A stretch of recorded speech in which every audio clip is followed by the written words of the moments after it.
Apryl Jones was born and raised in Chicago, but by 2013, she would be living in California trying to pursue her own musical career. She was at a gym one day when a very popular singer wanted her number, and that particular singer was Omarion. But he didn't go up to her and holler. He sent a trainer to get the number himself. Damn, damn, damn! He ended up getting the number, showing her around time, and not too long after that, they were a couple and were together. Oh. And she must have had some really good you know what, because within that 3-year time frame, he had 2 kids with her. But wait, stop the show. By 2016, the relationship was over. Fast forward! But we would finally find out why the relationship was over on the Carlos King's podcast. And so I feel like that was kind of like the space that he was in at the time. When I got pregnant with my daughter, he was like, wait a minute. Okay, we about to have baby number 2. I don't know. I'm maybe guessing for him, but he kind of was in a different space. And I think when he went to Dubai, he had came home one day off a trip and he was just like, I just kind of like need a break. And I was like, oh, okay. No warning signs? Mm-mm. You guys weren't like arguing or like... No. Omarion basically comes home and says, I don't want to be with you anymore. I need a break from this relationship. Now, this is very interesting, especially she's pregnant with his second child and he doesn't want to be in the relationship anymore. This is something that is uncommon for most men, especially if they love this woman, they care about this woman, they're making a family with this woman. It's something that just doesn't happen without a reason. But this is what Apryl Jones was trying to make it out to be. He just did this for no reason. I don't know why. And then this happens. April. Yeah. But I get it. I get it. Like, but at the time though, I didn't. You didn't. Yeah. So he literally came home and just said, I need a break from this. Yeah, that he wasn't happy with certain the women that was in his life. He was like, I'm just kind of like feeling like, I think he was feeling a lot of pressure. Omari takes care of his family and like, he's that for his family. And so I think, it was at a point where he came home and he was just like, this is too much for me. And I was like, well. Apryl Jones says that Omarion was unhappy with the women in his life. And if you hear her talking about this, she starts to say, well, he was taking care of people in his family and all of that, but she is not directing any of this energy on herself. Because if he is unhappy with the women in his family or in his life, wouldn't that indicate you? Woo! But no, she is never admitting any problem came from her end. First, the man comes home, breaks up with her, leaves her for no reason. Then everything was okay from there. Everything was great. But then again, everything is wrong with women in his life, okay? Now, she did admit that she was going through postpartum depression, which obviously that happens with women. But again, you have a new child on the way. Nothing to see here, right? He's right, Fast forward.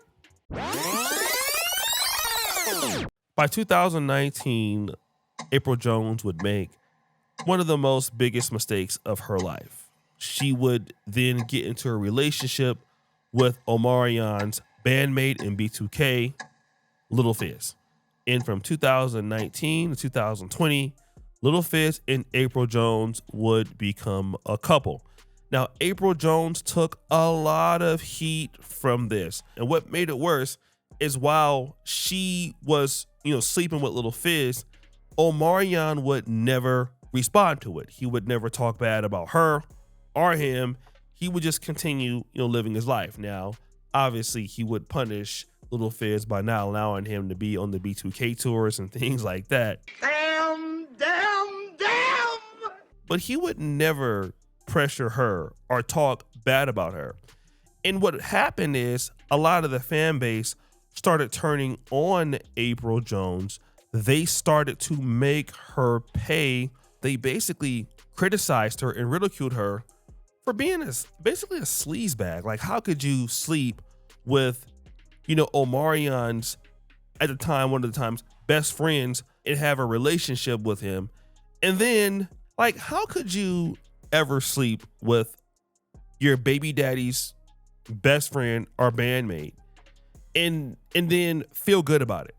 And so she actually got tired of this criticism. So she would start to crash out. Give me an opportunity to speak my fucking truth and put that other person across from me to say his. And I bet you what they're saying in that room will not be to do. A good blogger, a good interviewer, all of it. Work. Do the job. Interview proper. Do it proper. Give it to the both sides. That's all I'm saying. Give it to the both sides. Give it to the both sides, man. Stop giving it to one side and giving it to the world. Y'all can destroy a person like that.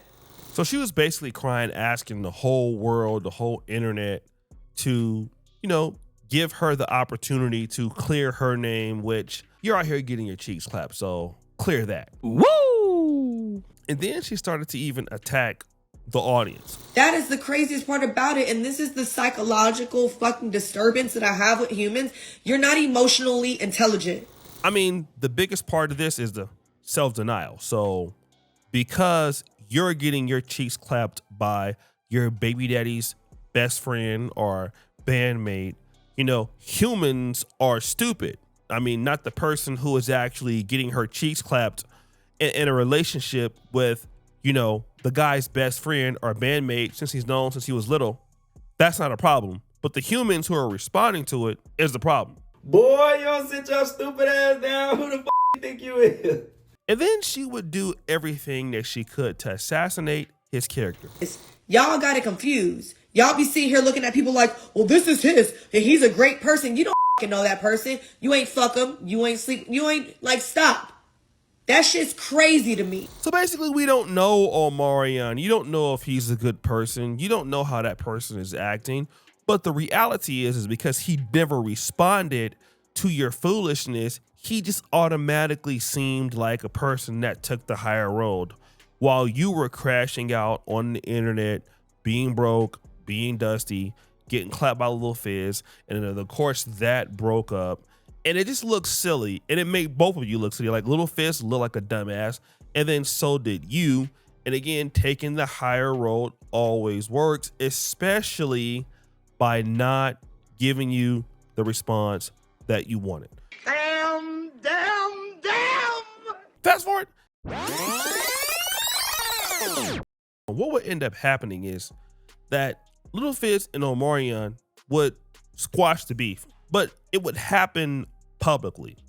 And this is the one important thing that I like about accountability. And I understand that many people felt like what Lil Fizz did to Omarion was unforgivable. And yeah, it does reek of being unforgivable. But when B2K was such a powerful band and, as people still wanted to see them tour, it was something that could be forgiven, at least business wise, because it still brought in money, right? It was still something that they've all built together. Apryl Jones came in much later than B2K. So the obvious bond between, Lil Fizz and Omarion, was stronger than that of him and Apryl Jones. Okay.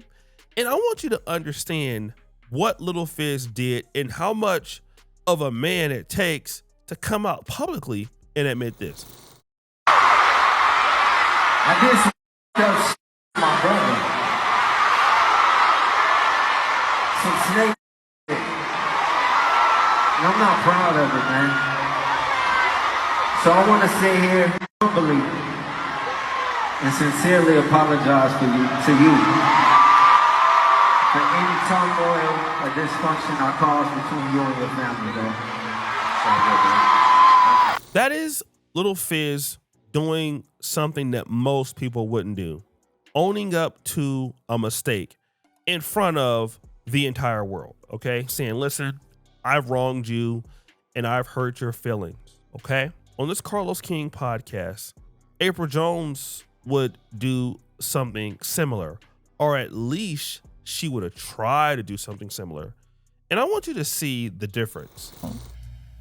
I'm not who I was 7 years ago. I'm not who I was 5 years ago.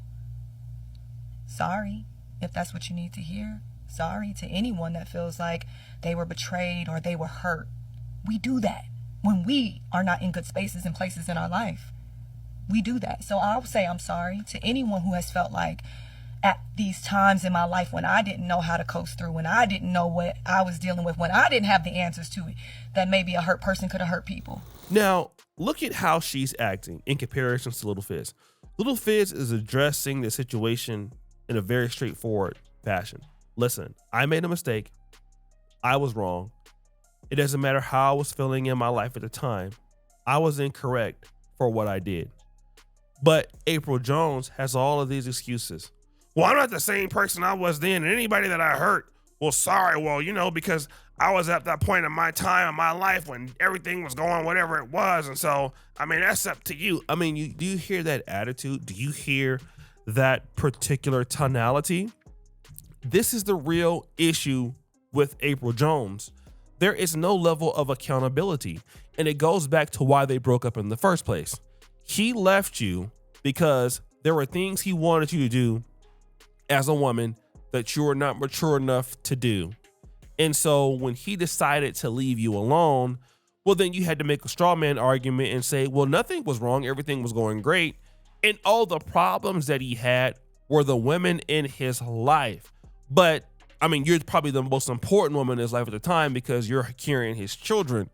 But you don't want to own up to whatever problems you had. I doubt that a man was just in a relationship with you and never expressed problems or what he didn't like. But what happens is, and typically this is what happens a lot of men, you get tired of talking to a person that you can't get through to. So there is just no use in talking to you, especially if you have other opportunities with somebody who will actually listen to you. And so then when you didn't like the response that he gave and he left you, you thought about being vindictive. You didn't want to get your family back the right way, which is, okay, listen, I want to talk to you. I want to come back. I know I've wronged you. We have these children. I want to be your wife, or I want to be your girlfriend, or whatever. I want to make it work. Like, we are your family. I want to do this.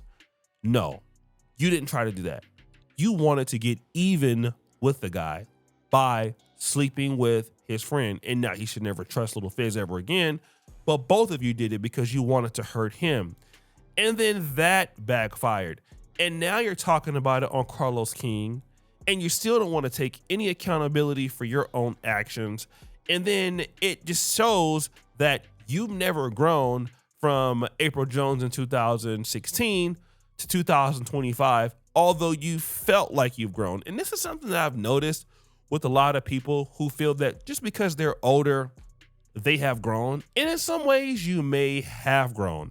But the clearest indicator of all growth is accountability. When you can sit there and say, literally, I was wrong. I made a mistake. I did something to somebody that I loved. It was my fault. No matter if that person did that or not, I had no reason to act in this particular way. And because she cannot say that, you know what that makes her? It makes you emotionally immature. That's the fundamental issue that a lot of ladies like her may have. And they wonder why they can't get to where they want to be. And so when times get hard, they will start to talk like this about men. What is happening with the men in the world? They want to be catered to. I can't even. When I hear it out loud, it just sounds... They want to be catered to. They give you bare minimum. They don't want to spend money. Men will come with the bill will come to the table, and the men don't grab the bill. Women are grabbing the bill first. I know you guys remember this clip of Apryl Jones just last year. It was her talking about these guys don't want to spend money. They don't want to take you out. They don't want to do all these things. All they want to do is clap. Well, obviously, it's not because you're not beautiful. You still are very beautiful. It's just that when you're unaccountable and you're a pain to be around and you don't have very, very much value, guys don't want to put more effort than what is required because they're not going to get anything out of it. And so you want to blame the men for how they're treating you, but they're not seeing you as valuable because you don't want to put in the work that it takes for you to become valuable to the kind of men that you want to be around. Therefore, what you get is... And again, you can go around your life and doing this as much as you want. And I mean, a lot of people do this. This is not just her. But the reality is that most people don't want to put up with somebody like this. And they just won't. It's just really what it is. They won't put up with it. Nobody wants to deal with it. And if they can do something better than you, i.e. somebody who's successful and has money, guess what? Fundamentally, they will. And you'll be the one, A, left outside, B, upset, C, unaccountable, and just D, all of the above. I mean, it's just pathetic. So guys, what do you think? It's your boy, Usher Jackson, back at it again with another episode of The Celebrity Junker. Appreciate you for all you do. For the bell, we're out.